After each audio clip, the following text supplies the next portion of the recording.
The late summer sun cast long shadows across the sprawling green lawns of Anmer Hall, the Prince and Princess of Wales's quiet country home in Norfolk. It was one of those precious afternoons when the clamor of royal duties felt like a distant echo, and the old Georgian house echoed only with the sounds of children. Princess Charlotte, a spirited 9-year-old with her mother's confidence and her grandmother's whispered nickname of the Boss, was orchestrating a game of tag with her younger brother, Prince Louis. Nearby, 10-year-old Prince George was attempting to build a den from garden canes and old blankets, a project he was meticulously directing with the quiet seriousness he often showed. The atmosphere was one of carefully curated normalcy, and a bubble of private family life that the Prince and Princess of Wales fought fiercely to protect. The children attended a local school, made their own friends, and were being raised with an awareness of their unique position, but not a burden of it. Princess Kate, watching from a bench with a cup of tea, often remarked to friends that her goal was to ensure her children felt secure and equal, despite the ancient titles that clung to them. Charlotte, in particular, had a way of keeping her brothers grounded. She would tease George when he became too serious and gently corral the whirlwind that was Louis. It was a dynamic the late Queen Elizabeth had astutely observed years ago, noting that little Charlotte seemed to be the one looking out for her older brother, a reversal of the traditional order. This particular afternoon, they were expecting visitors. Camilla, the Queen Consort, had written to Kate suggesting that her son, Tom Parker Bowles, might bring his children over to play. Tom, a respected food writer and critic, generally kept a low profile, preferring the world of cookbooks and restaurant reviews to the glaring lights of the palace. His children, Lola and Freddie, were close in age to the Wales siblings. It was the kind of informal get-to-know-you gathering that modern royal life necessitated, an attempt to blend two branches of a complex family tree into something approaching a cohesive unit. William had given his assent, albeit with a slight unspoken reservation. Tom was always perfectly pleasant, a gentleman, but there was a cultural gulf between them. William's world was one of future kingship and constitutional gravity. Tom's was one of Michelin stars and literary festivals. The cars crunched on the gravel drive, and soon the quiet garden was filled with new energy.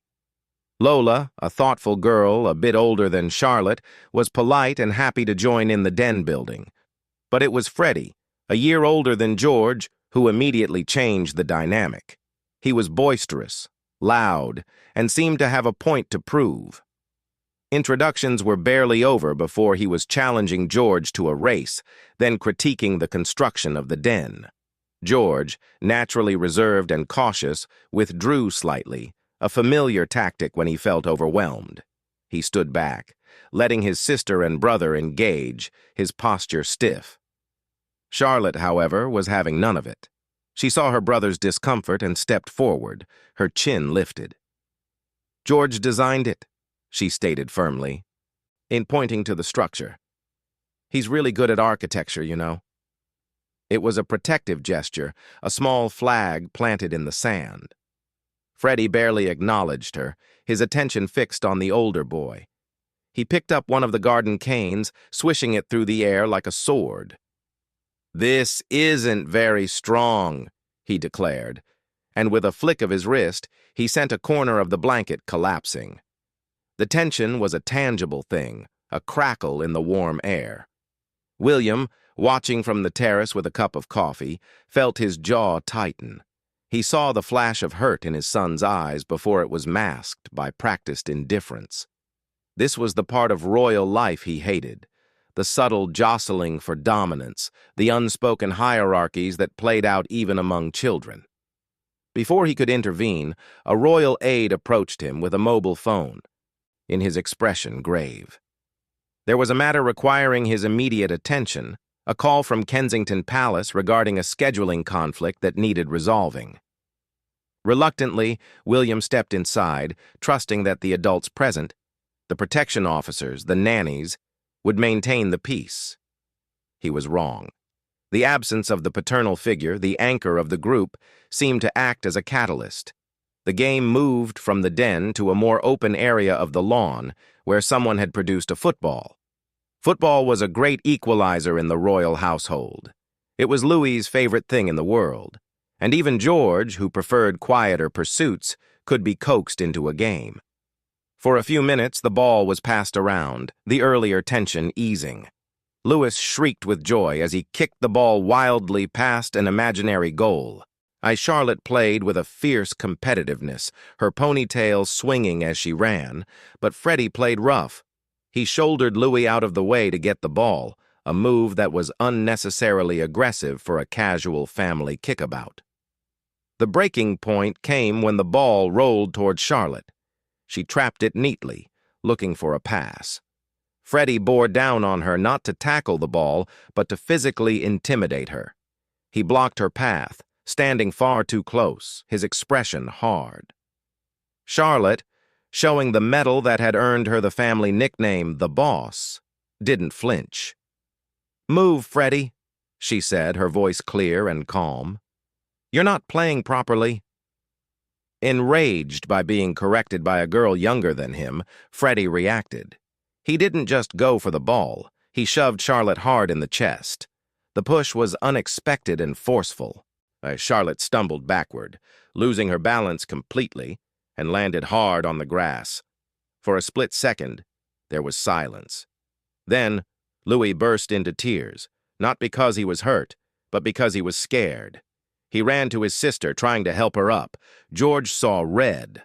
The sight of his little sister on the ground, the shock on her face, the sound of Louis crying, it was a trigger that bypassed all his training in royal composure. This wasn't about hierarchy or politics anymore. This was personal. He crossed the small distance in an instant, his face pale with fury. "You don't touch her!" he shouted, his voice cracking with emotion. Before Freddie could react, George lunged. He grabbed the other boy by the shoulders, his intent not to fight, but to physically remove him, to push him away from his sister. But in his anger, the shove was hard, sending Freddie staggering back a step. Freddie, caught off guard, stumbled, but quickly regained his footing, his own face twisting in anger. The situation was escalating into a full-blown physical confrontation between the future King of England and his step-relative right there on the manicured lawn. In the chaos of Louis's crying and the two older boys squaring up, the royal protection officers, known for their vigilance, were a heartbeat behind. Their focus had been on the perimeter, on the distant tree line and the access road, not on a children's game. But one of them, a man named Sergeant Miller, had half his attention on the scene. He saw the shove, saw Charlotte on the ground, and saw the prince about to engage in a physical fight. He began to move. He wasn't fast enough. From the edge of the terrace, the figure had already broken into a sprint. It wasn't a uniformed officer. It was a tall, broad-shouldered man in plain clothes, one of the Queen Consort's personal security team who had accompanied Tom's family. He had been standing at a respectful distance, observing the scene with the detached awareness of a professional. He saw the girl fall. He saw the heir to the throne launch himself at the other boy. In that split second, he didn't see princes and queens and diplomatic incidents. He saw two children about to hurt each other. He reached the group just as George's hands made contact with Freddie for a second time. With a speed and efficiency born of years of training, he inserted himself between the two boys. He didn't grab George or handle him roughly. Instead, he used his body as a barrier, gently but immovably separating them. He crouched down, bringing himself to the children's eye level. His voice was low, calm, and carried the absolute authority of someone who was used to being obeyed instantly in a crisis. "That's enough now. Everyone stop," he said. He looked directly at George, whose chest was heaving. "Your sister needs you to be calm. Can you do that for me?" The words were a masterstroke. He wasn't chastising the prince. He was redirecting his protective instinct.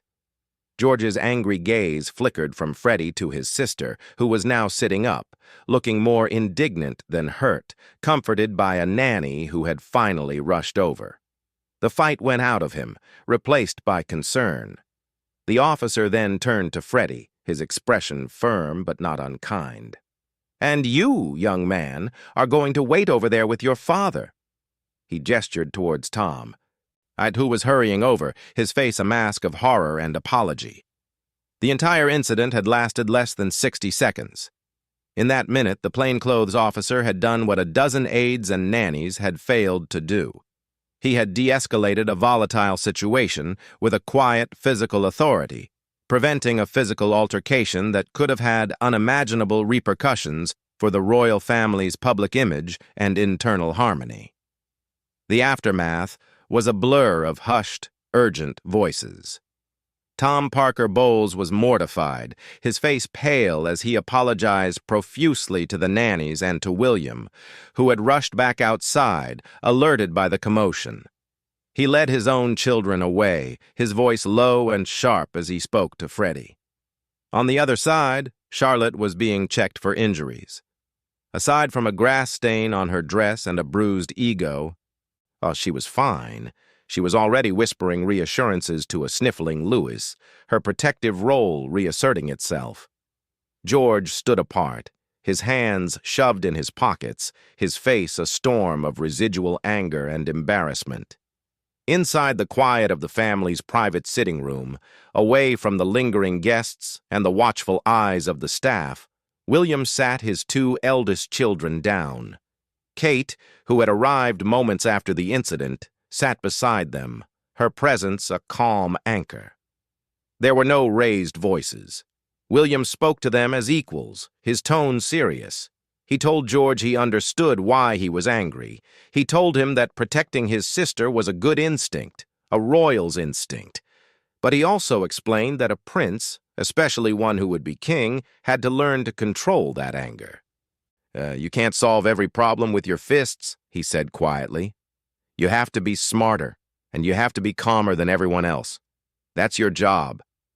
George listened, his young mind grappling with the complex lesson. He looked at Charlotte, who gave him a small, grateful smile. In that look, a bond was forged even stronger. He had defended her, and she appreciated it. But he had also learned that his protection had to take a different form. He couldn't always be the one to step in. He had to be the one others looked to for control. For the security teams, the incident was a glaring, uncomfortable wake-up call. The following morning, a formal, confidential review was initiated at the highest level.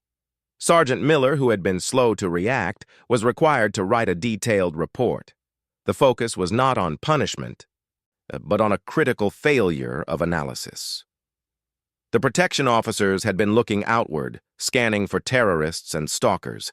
It had never occurred to them that the most significant threat to the children's safety at a private family gathering would come from within the family itself. The plainclothes officer who had stepped in, a man named Davies, was quietly commended.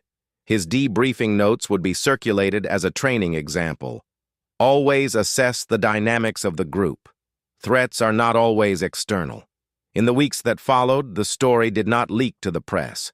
The palace media machine, so often criticized, worked its silent magic, and the pact of discretion among the staff held firm. But within the royal household, the story became a quiet legend. It was whispered about by footmen and pages. It was a tale of two princes, one who let anger get the better of him, and one, a working-class man from a modest background, who had shown the instincts of a true guardian. The story served as a powerful reminder that in the gilded cage of royalty, the line between protector and protected could blur in an instant, and that sometimes true nobility was about knowing when to step in and simply say, "That's enough."